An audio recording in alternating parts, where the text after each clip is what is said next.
नमस्कार मेरे प्रिय मित्रों, राधे राधे।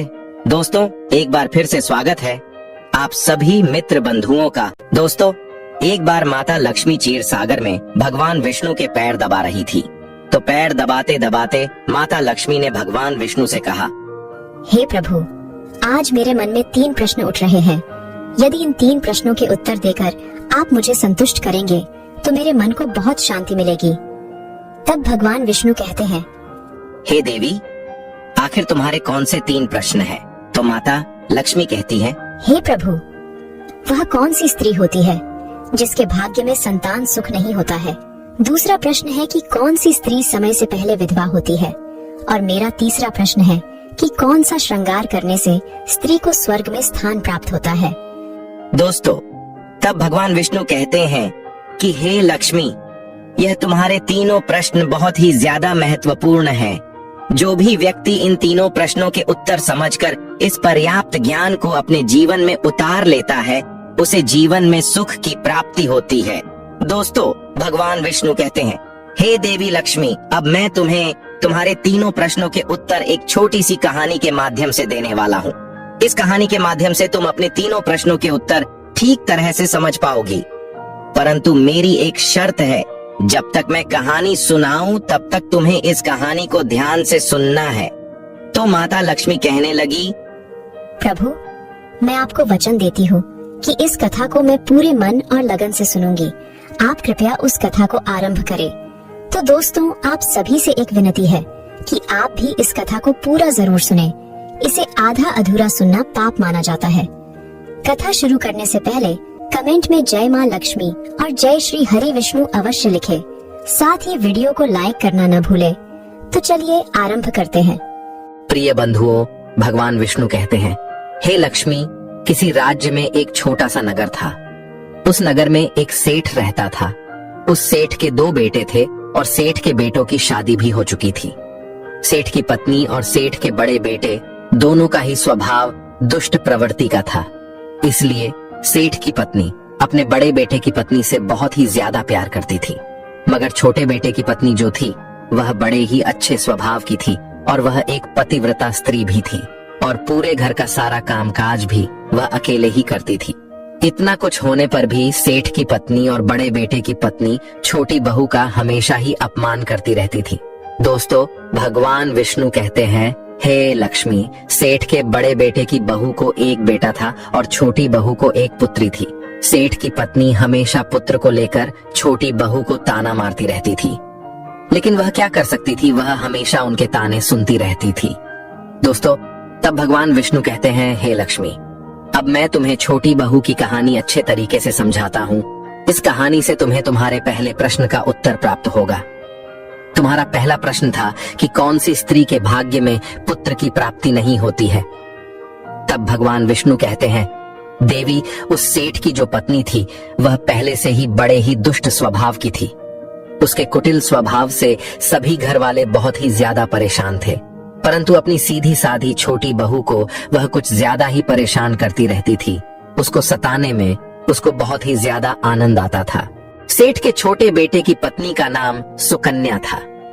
बेचारी सुकन्या सुबह जल्दी उठ करके अपने कामकाज में जुट जाती थी। इतना करने पर भी सेठ की पत्नी की निगाहों में सुकन्या हमेशा खटकती रहती थी। एक दिन की बात है, सुकन्या घर में झाड़ू लगा रही थी तो सेठ की पत्नी बोली कि तेरे हाथ में जान नहीं है क्या? तू जल्दी जल्दी झाड़ू लगा।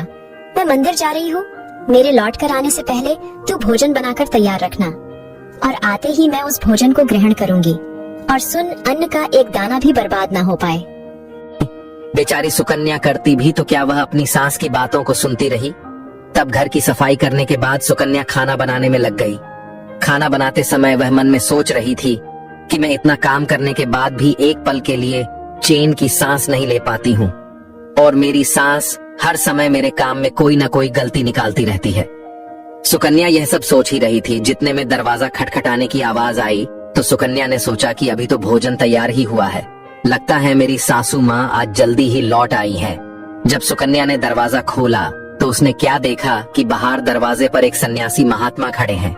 दोस्तों, वह साधु महाराज सुकन्या से कहता है कि बेटी, तेरा सुहाग अमर रहे, बाबा को कुछ भोजन करा दे, मुझे बड़ी तेजी से भूख लग रही है। दर्शकों, भगवान विष्णु कहते हैं कि लक्ष्मी सुकन्या बहुत सुशील और संस्कारी थी। उसने सोचा कि साधु महाराज को भोजन करा तो दूं, परंतु यदि मेरी सास आ गई तो मेरी खैर नहीं। फिर कुछ देर सोच विचार करने के बाद में उसने सन्यासी को भोजन करने के लिए अंदर आने को कहा, और उसी समय सुकन्या के मन में विचार आया कि सास से डरना कैसा। यदि मेरी सास आ भी जाएगी और मुझसे कुछ कहेगी तो मैं उनसे कह दूंगी कि मैं अपने हिस्से का भोजन इन महात्मा को दे रही हूँ। भगवान विष्णु कहते हैं, हे लक्ष्मी। फिर ऐसा सोचकर कि सुकन्या साधु को अंदर ले गई और अतिथि धर्म का पालन करते हुए उस साधु को भोजन कराने लगी। अभी साधु भोजन कर ही रहा था कि सुकन्या की सास आ गई और फिर साधु को घर के अंदर बैठा भोजन करते देख करके उसका गुस्सा 7वें आसमान पर जा चढ़ा और एकदम से साधु महाराज से कहने लगी, यहाँ पर क्या किसी प्रकार का भंडारा या दावत नहीं चल रही है, जो तो राह चलते भिखमंगों को घर में बिठाकर खिला रही हो। सुकन्या ने अपनी सास को रोकने की बहुत कोशिश की, परंतु उस दुष्ट स्त्री ने सन्यासी को धक्के मारकर घर से बाहर निकाल दिया और उसका खाना उठाकर फेंक दिया। अब उसका क्रोध सुकन्या पर टूटा और कहने लगी, अरे दुष्ट औरत, मैंने तुझे कहा था कि अन्न का एक दाना भी बर्बाद नहीं होना चाहिए, लेकिन तूने क्या किया, उस भिखमंगे को इतना सारा भोजन दे दिया। दोस्तों, भगवान विष्णु कहते हैं, हे लक्ष्मी। सुकन्या डरती हुए बोली, सासू माँ, मैंने सन्यासी को अपने हिस्से का भोजन दिया है, इसमें आखिर इतना गुस्सा होने की क्या बात है। द्वार पर आए अतिथियों को कभी खाली हाथ नहीं भेजते हैं, ऐसा शास्त्र कहते हैं। भगवान विष्णु कहते हैं, इस प्रकार काफी देर तक सास बहू की तकरार चलती रही। अंत में उस कुटिल सास ने सुकन्या को भी धक्के मार करके घर से निकाल दिया। अब वह बेचारी रोती हुई घर का दरवाजा पिटती रह गई, परंतु उसकी सास पत्थर जैसी बन गई, उसका दिल नहीं पसीजा। अब सुकन्या के पास में एक ही रास्ता बचा था कि वह अपने मायके में लौट जाए। दर्शकों, भगवान विष्णु कहते हैं, हे लक्ष्मी। इस प्रकार सुकन्या दुखी होकर के अपने मायके के लिए निकल गई और बीच रास्ते में एक घना जंगल भी पड़ता था। सुकन्या भूख प्यास से तड़पती हुई अपने मायके के लिए चली जा रही थी। तभी अचानक जोरों से बादल गरजे और मूसलाधार बारिश शुरू हो गई। भगवान विष्णु कहते हैं, बारिश से बचने के लिए सुकन्या ने एक पेड़ की शरण ली, लेकिन वर्षा का वेग इतना तेज था कि बचना मुश्किल हो गया था। अब उसी पेड़ की जड़ में एक कोठर बना था। सुकन्या यह सोचकर उसमें घुस गई कि बारिश रुकने के बाद में वह बाहर निकल आएगी और जब तक वर्षा हो रही है वह कोठर के अंदर बारिश से अपनी सुरक्षा कर सकती है। दर्शकों, भगवान विष्णु कहते हैं, हे लक्ष्मी। जब सुकन्या उस पेड़ के कोठर में घुसी तो उस कोठर के अंदर उसे एक साधु मिले। फिर संत ने कहा, बेटी रोना बंद करो। मुझे मालूम है कि तुम्हारे घर वाले तुम्हारा अनादर इसलिए करते हैं कि वह दुष्ट प्रवृत्ति के हैं और तुम्हें ताना इसलिए मारते हैं कि तुम्हारी जेठानी को पुत्र की प्राप्ति हो गई है और तुम्हें अभी तक पुत्र की प्राप्ति नहीं हुई है। इसलिए तुम चिंता मत करो, मैं तुम्हें एक पर्ची देता हूँ। इस पर्ची में जो उपाय लिखा है उसे पूरी निष्ठा से करना और फिर तुम्हें एक गुणवान पुत्र प्राप्ति होगी। दर्शकों, इस प्रकार वह संत महात्मा पर्ची देकर वहां से अंतर्ध्यान हो गए। उधर जब वर्षा बंद हो गई तो सुकन्या को ढूंढता हुआ उसका पति वहां पर पहुंच गया और फिर सुकन्या मायके न जाकर उसी जंगल में एक कुटिया बनाकर रहने लगी। भगवान विष्णु कहते हैं, हे लक्ष्मी। एक दिन की बात है, सुकन्या को पुत्र का ख्याल आया और सोचने लगी कि यदि मेरे पास में भी एक पुत्र होता तो ससुराल में मेरी भी इज्जत होती। वह ऐसा सोच ही रही थी कि उसे संत की दी हुई वह पर्ची याद आ गई और जब सुकन्या ने पुत्र प्राप्ति के लिए उस पर्ची को पढ़ा तो उसमें लिखा था कि बेटी पुत्र प्राप्ति के लिए हमेशा स्त्री को रात्रि के समय पुरुष के बाईं तरफ सोना चाहिए। ऐसा करने से कुछ समय के बाद में बाईं करवट लेटने से नाक का दायां स्वर और दाहिनी करवट लेटने से नाक का बायां स्वर चालू हो जाता है और फिर जब भी पुत्र प्राप्ति की इच्छा हो तो उस स्थिति में मिलन से पहले यह निश्चित कर लेना चाहिए कि पुरुष का दायां स्वर चलने लगे और स्त्री का बायां स्वर चलने लगे। उसी समय गर्भ धारण किया जाना चाहिए। ऐसा करने से निश्चित ही पुत्र की प्राप्ति होती है और इसके विपरीत नाक के स्वर चलने से पुत्री की प्राप्ति होती है। दर्शकों, पर्ची में आगे लिखा था कि मासिक धर्म शुरू होने के प्रथम 4 दिवस में मिलन से पुरुष रोग को प्राप्त होता है। 5वीं रात्रि में मिलन से कन्या की प्राप्ति होती है। 6ठी रात्रि में मिलन से पुत्र होता है। 7वीं रात्रि में मिलन से बंध्या पुत्री होती है। 8वीं रात्रि में मिलन से ऐश्वर्यशाली पुत्र होता है। 9वीं रात्रि में मिलन से ऐश्वर्यशाली पुत्री होती है।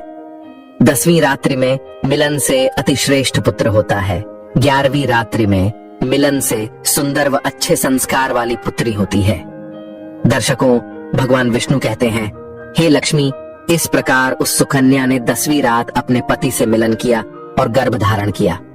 अब सुबह स्नान आदि क्रिया से निवृत्त होकर के पूजा पाठ करके सुकन्या का पति लकड़ी काटने चला गया।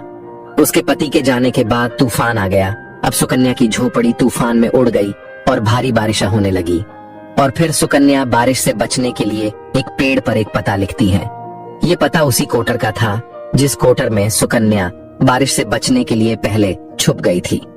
और सुकन्या ने पेड़ के ऊपर पता इसलिए लिखा था कि जब उसका पति वापस आए तो पेड़ पर लिखा हुआ पता पढ़ करके उसी कोटर के पास आ जाए। दर्शकों, भगवान विष्णु कहते हैं, हे लक्ष्मी, उधर सुकन्या उस कोटर में आकर छुप जाती हैं, जो कोटर एक पेड़ की जड़ में बना हुआ था।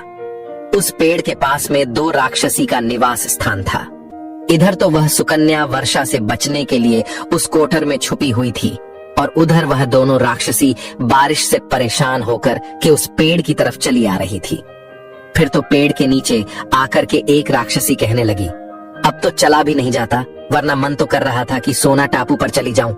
तभी दूसरी राक्षसी बोली, इसमें क्या बड़ी बात है, ये पेड़ हमें अभी उड़ा करके वही पहुंचा देगा जहां पर सोने का टापू है। दर्शकों, ऐसा कहकर कि वह दोनों राक्षसी पेड़ की शाख पर बैठ गई और पेड़ एकदम से उड़ने लगा। उधर थकी हारी सुकन्या कोटर में छुपी हुई थी।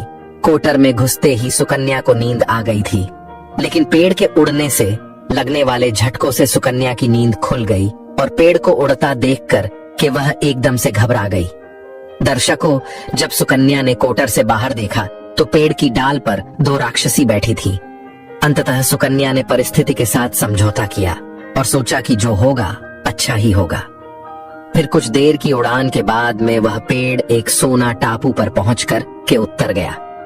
उधर दोनों राक्षसी को भूख लग रही थी, इसलिए वह दोनों शिकार की तलाश में निकल गई। भगवान विष्णु कहते हैं, हे लक्ष्मी, उन दोनों राक्षसी के जाने के बाद में सुकन्या कोटर से बाहर निकली और उसने चैन की सांस ली। अब जैसे ही सुकन्या ने सोना टापू पर फैली रेत को देखा तो एकदम से अचंभित में पड़ गई कि यह रेत तो चमचमा रही है। और जैसे ही सुकन्या ने रेत को हाथों में उठाया तो एकदम से चिल्लाने लगी, अरे यह तो सोने की रेत है। और फिर सुकन्या ने अपनी साड़ी की आंचल में वह जितनी रेत बांध सकती थी उसने बांध ली और पुनः आकर के उसी कोटर में छिप गई। दर्शकों, भगवान विष्णु कहते हैं, इधर तो सुकन्या का उस कोटर में वापस जाना हुआ, उधर दोनों राक्षसी पेड़ पर वापस आ गई और वह आपस में कहने लगी, आज तो भरपेट खाना खा करके पूरी तृप्ति हो गई, अब चलो वापस लौट चलते हैं हम जहां से आए थे। और फिर इस प्रकार थोड़ी देर में वह पेड़ उड़ करके उसी स्थान पर पहुंच गया जहां से वह पेड़ उड़ करके गया था। भगवान विष्णु कहते हैं, लक्ष्मी वह सुकन्या तब तक उसी कोटर में छुपी रही जब तक किसी कार्यवश वह राक्षसी उस पेड़ से चली नहीं गई। और जैसे ही वह दोनों उस पेड़ से चली गई, वैसे ही सुकन्या सोने की रेत लेकर के उस कोटर से बाहर आ गई और मन में सोचने लगी कि इतना सारा सोना देख करके मेरी सासू माँ खुश हो जाएगी और अब मैं अपने ससुराल वापस जाऊंगी और अपनी सासू माँ को इतना सारा सोना दूंगी, फिर वह मुझसे कभी भी नफरत नहीं करेगी और मुझसे प्यार करने लगेगी। भगवान विष्णु कहते हैं, हे लक्ष्मी, इधर तो सुकन्या ऐसा सोच रही थी, तब तक सुकन्या का पति सुकन्या को ढूंढता हुआ उसी कोटर की तरफ आ जाता है और सुकन्या अपने पति को सारी बात बताती है और अपने पति के साथ वापस अपने ससुराल पहुंच करके अपनी सासू माँ से कहती है, देखो सासू माँ, मैं आपके लिए क्या लाई हूँ। और ऐसा कहकर के वह सारा सोना अपनी सास को देती है और उसे सोना कैसे प्राप्त हुआ वह सारी घटना भी अपनी सास को बता देती है। भगवान विष्णु कहते हैं, सोना लेने के बाद में सुकन्या की सास एकदम से क्रोधित होकर के बोली, अरे मूर्ख औरत, तू बस इतना ही सोना लेकर आ गई, इतने सोने से क्या होगा? मैं होती तो बहुत सारा सोना लेकर आ जाती। फिर अपनी सास की बात सुन करके वह सुकन्या कहने लगी, माँ जी, हमारी 3-4 पीढ़ियों के लिए इतना सोना काफी है। तो सास कहने लगी, अरे मूर्ख, सोना भी काफी होता है क्या? जितना हो उतना ही कम है। अब देख, मैं जाऊंगी और कितना सोना लेकर आती हूँ। भगवान विष्णु कहते हैं, हे लक्ष्मी, सुकन्या ने अपनी सास को बहुत समझाया, परंतु उस लालची दुष्ट स्त्री के समझ में एक भी बात नहीं आई। उसने सुकन्या की एक भी बात नहीं सुनी और जाकर के उसी पेड़ के कोटर में बैठ गई। उधर वह दोनों राक्षसी जैसे ही पेड़ पर आई तो एकदम से वह पेड़ उड़ने लगा। इधर तो पेड़ उड़ता हुआ जा रहा था, उधर वह सुकन्या की सास मन ही मन में बहुत खुश हो रही थी कि आज मैं बहुत सारा सोना एक साथ फटोर के लाऊंगी। भगवान विष्णु कहते हैं, इधर तो सुकन्या की सास अपने मन में खुशियां मना रही थी। उसी समय एक राक्षसी कहने लगी, चलो आज स्वर्ण द्वीप पर न चल कर के मत्स्य द्वीप पर चलते हैं। आज मछलियां खाने का बहुत मन कर रहा है। और फिर जैसे ही राक्षसियों ने मछली खाने का मन बनाया, वैसे ही वह पेड़ मत्स्य द्वीप की तरफ उड़ चला। भगवान विष्णु कहते हैं, हे लक्ष्मी, इस प्रकार राक्षसियों की बात सुनकर के कोटर में बैठी वह लालची स्त्री स्वयं पर संयम नहीं रख सकी और एकदम से बोल पड़ी, अरे तुम सोना टापू क्यों नहीं जा रही हो? मत्स्य द्वीप मत जाओ, सोना टापू पर चलो। अब जैसे ही उस लालची स्त्री इतनी आवाज दी तो राक्षसियों ने समझ लिया कि इस पेड़ की कोटर में कोई जरूर छिपा बैठा है और उन्होंने एकदम से जैसे ही कोटर में प्रवेश किया और फिर जैसे ही उन दोनों राक्षसियों ने उस लालची स्त्री को देखा तो एकदम से उसे उठा करके पेड़ से नीचे फेंक दिया और धरती पर गिरते ही उस लालची स्त्री की मौत हो गई। अब जैसे ही सूचना उसके घर वालों को मिलती है तो उस स्त्री का पति यानी सुकन्या का ससुर सुकन्या के पास जाता है और उससे कहते हैं, बेटी, मैं तो उसे पहले से ही समझाता था कि तू ऐसा काम मत कर। कभी भी किसी को लालच नहीं करना चाहिए और बहुएं बेटी की तरह होती हैं, उनको प्यार देना चाहिए। मगर उसने मेरी एक भी बात नहीं मानी और उसे उसके कर्मों का फल आज मिल गया। भगवान विष्णु कहते हैं, हे लक्ष्मी, उधर सुकन्या अपने पति के साथ में सुखपूर्वक जीवन यापन करने लगी।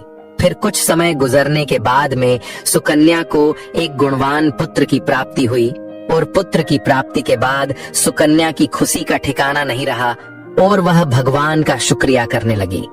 उधर सेठ के बड़े बेटे की बहू, जो हमेशा सुकन्या को पुत्र को लेकर ताने मारती रहती थी, जब सुकन्या को पुत्र की प्राप्ति हो गई और उसे धन भी प्राप्त हो गया, उधर सेठ के बड़े बेटे और बहू के दिन गरीबी में गुजरने लगे।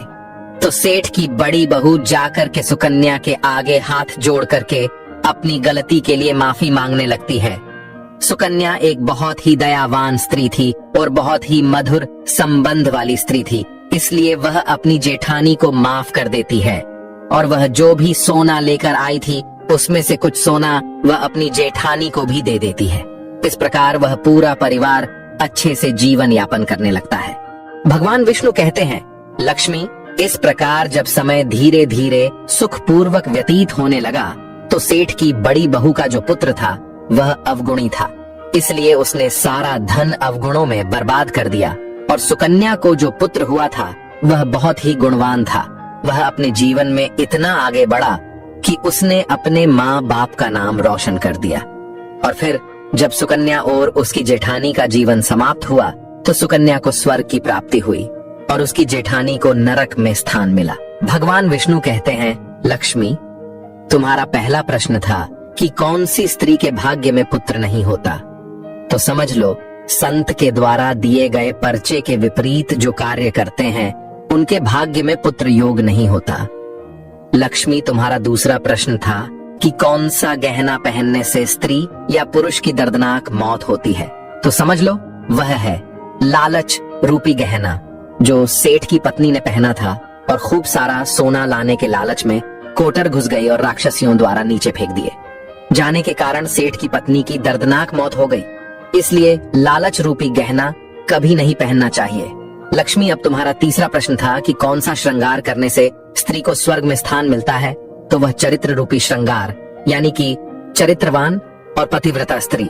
सेठ की छोटी बहू सुकन्या की तरह मृत्यु के बाद स्वर्ग में जाती है, इसलिए हर विवाहित स्त्री को पतिव्रता और चरित्रवान होना चाहिए। दोस्तों, आपको यह कहानी कैसी लगी, कृपया हमें कमेंट में जरूर बताएं। अगर आपको कहानी पसंद आई हो तो अपने मित्र बंधुओं के साथ जरूर शेयर करें। आशा करते हैं यह जानकारी आपको अच्छी लगी हो।